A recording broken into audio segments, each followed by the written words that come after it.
Welcome back on the Good Morning Artesia radio show, and one more segment here with County Commissioner John Henry, and let's talk some County Commissioner news. All right. County Commission met yesterday. We did. We met yesterday. There was a lot on the meeting, so we'll try to get through some of it, the highlights. Some good stuff happened yesterday. First thing off was we had public comment to approve, or a public hearing to approve Desert Willow subdivision. The good thing is that's a subdivision they're trying to get started right here in Artesia, right outside of Artesia, but it'll be a really good thing for Artesians. I think there were 61 lots or something in the plat, so hopefully that'll move quickly through the county, and we can get those folks started, because that's obviously something we've talked a lot about on many different levels of, hey, Artesia needs housing. We need to be able to build some good houses. So have they indicated, the developers, have they indicated the pricing level of the lots and the houses that they expect to build? No, there were some ranges on the application that we read through yesterday. I don't know if they've narrowed that price down or not. I know they're going to be acre lots is what was shown on the plat to us. That's pretty good size then. Yeah, good size lots. I think it'll be a really great subdivision. Again, any subdivision is good for us right now because we need all levels of housing. I know most folks say, well, it's got to be affordable or it's not going to work.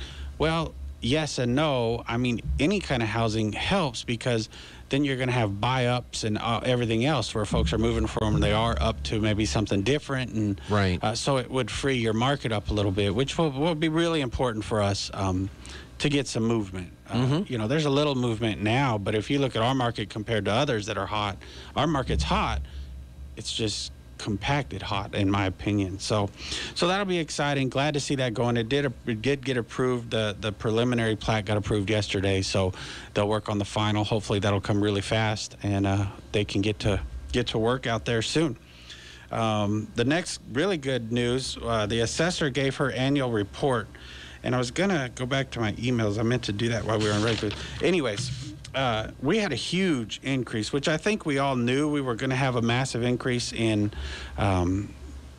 property taxes because of all the building. So, you know, you take those vacant lands that had nothing on them, but you're seeing a ton of it in Carlsbad. So I kind of expected to see a new big one. But she sent me this email because I had asked the question, if you took, and I used the plat that just got approved, I said, if you take this 80 acres, what does that look like when it's being sold? So her example to me was, right now, 80 acres, they charge about $450 an acre, right, in property tax. So that's about $36,000 is what you would get. When you put that to 61 lots, at a minimum, let's pretend they sold them at $30,000, which there's no lots in town for $30,000, so we all know that. But a generic number, minimum, just the lot sales, you're going to generate $1.8 million in property taxes. So, you know, we talked a lot about this for the last couple of weeks. Wait a minute. At 1.8, that's almost as much marijuana that we sold. I know. If she would have just as much developed marijuana, 80 acres. That's one subdivision, one section of acreage sold with no houses. That's just that part of the it. Lots. So you start putting houses on it. So it goes even further. And that's a really good point. So yeah, I mean, people think, and the really good thing about property taxes is it's not an increase to everyone, right? Everyone pays their property taxes. The most you can increase, unless you sell, is 3% a year. So that's the most that can happen. Now, what has been happening, obviously, especially in Carlsbad, you're seeing a ton of sales. And so that market rate, somebody's lived in this house for 20 years. Well, when they sell, bam, all of a sudden that jumps to the new market rate. So you're seeing huge jumps through that. Otherwise, it's just 3%. But property tax is a really great way for cities and counties to have a stable tax, right? It's something everybody's going to pay. You don't have to increase it. You don't have to really mess with it. The economy does it itself by creating homes, selling homes, and doing all that. And I know a lot of people say, oh, mine increased 100%. Well, it can't. It's just 3% a year. That's the most it can increase unless you've sold it, like I said. But it really brings a stability to your cities and your counties because that's not going to change. Whereas GRT could be $1 million this week or month and could be $400,000 next month. Right. And so when you're trying to create a budget on an unstable tax, it makes life harder. Whereas if you could get your property tax to start developing and start turning in commercial businesses, all those types of things, now you've created this really stable income that you could really help bring that stability to your budget and your departments, because hey, this isn't going to change too much, not much. I mean, it could if things started drastically decreasing in value and the market uncorrected itself, but yeah, it's a possibility, but everything's not likely. possible, but it's a lot less likely than the GRT the next month kind of tanking. So in the 2 years, over the 2 years, the property tax has grown $2 billion in tax dollars. Most of that growth, she said, is in state assessed. A state assessed is, your pipelines, your rigs, your radio towers would be state assessed. Things that each county can't assess by themselves because it crosses multiple counties, states, and all that good stuff. So that's where we've seen the biggest increase. And as you know, Eddy County is heavily state and federal property. So that's why you see such a difference there. But it means the county is very healthy with activity. I think, because you see that. So, like I said, market value is one of the biggest reasons you're going to see that change. Plus, if you drive through Carlsbad, they've added, I don't know how many subdivisions at this point, but they've grown quite a few. A bunch of subdivisions. So it's been really interesting to watch, but I really think that's something that we can look at in the future and continue to watch to see how is our county growing. Is it growing at a safe rate? Is it growing at or are we stagnant? What's going on? And so it's always interesting to hear her report. It was great to hear it yesterday. It's nice to see that the county's still growing.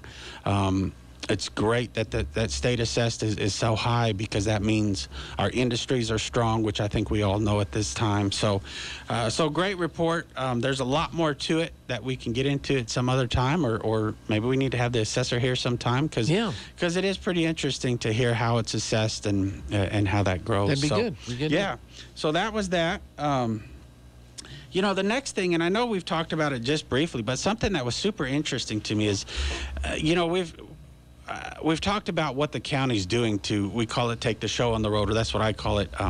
We're going to all these cities and counties and school boards trying to make the presentation from our Arrowhead study to show how oil and gas directly affects their school or their city or their...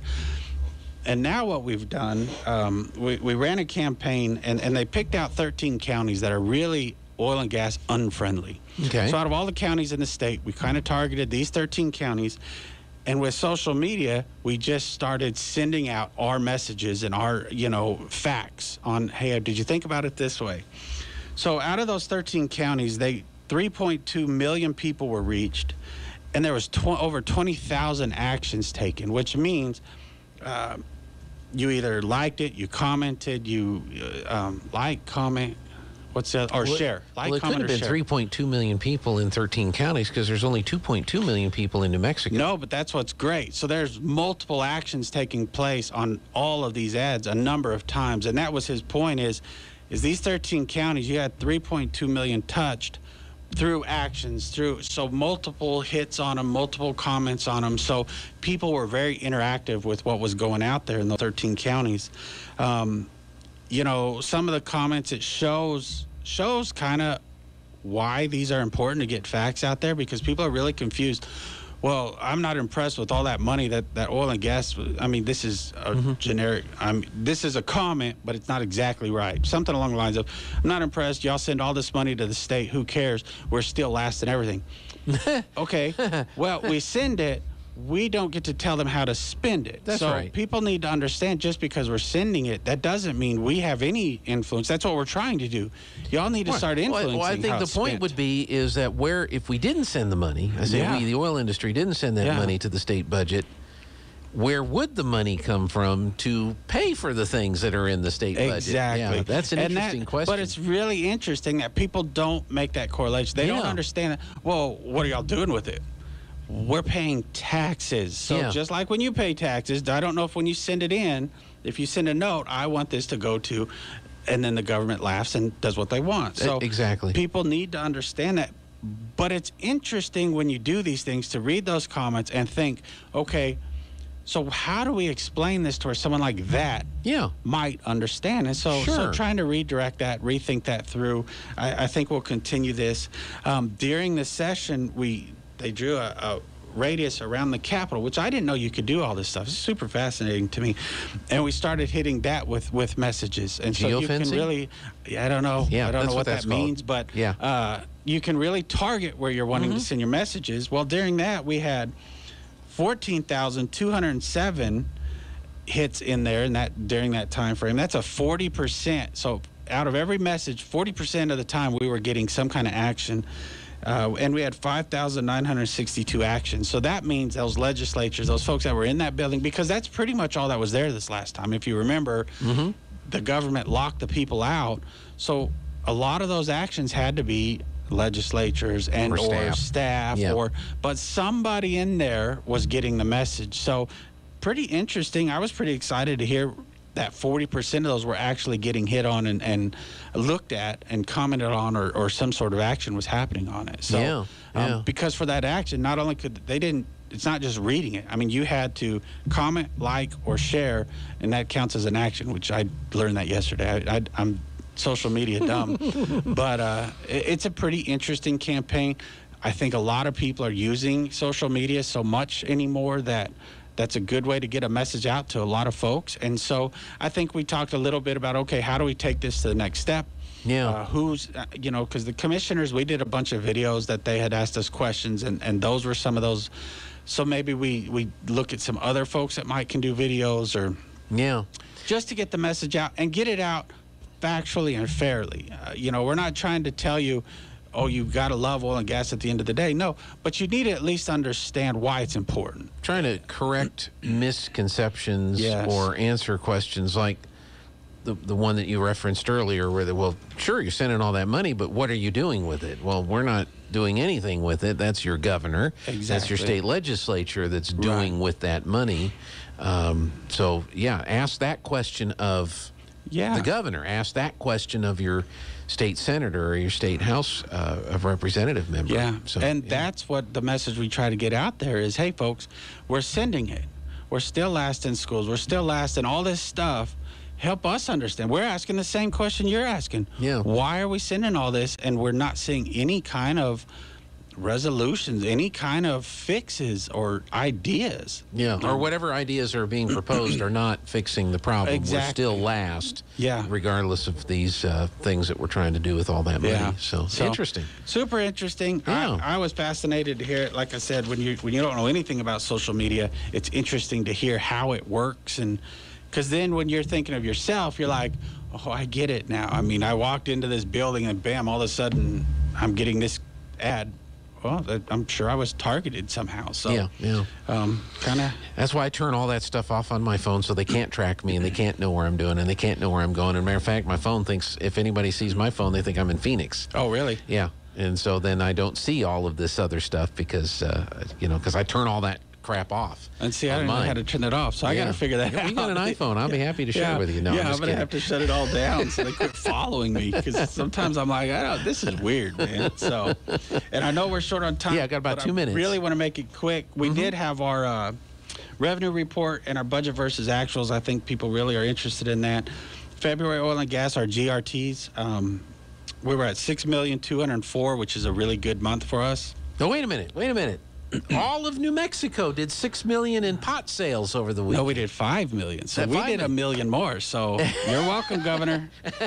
And that's just oil and gas. That's right. So our GRTs came in at $3,636,000. That's quite a bit more than we had anticipated as well. So as far as our budget looks and our budget versus actual, obviously, when we made our budgets, we had no idea oil and gas was going to get to $100 a barrel or more. So our budgets are looking very, very healthy.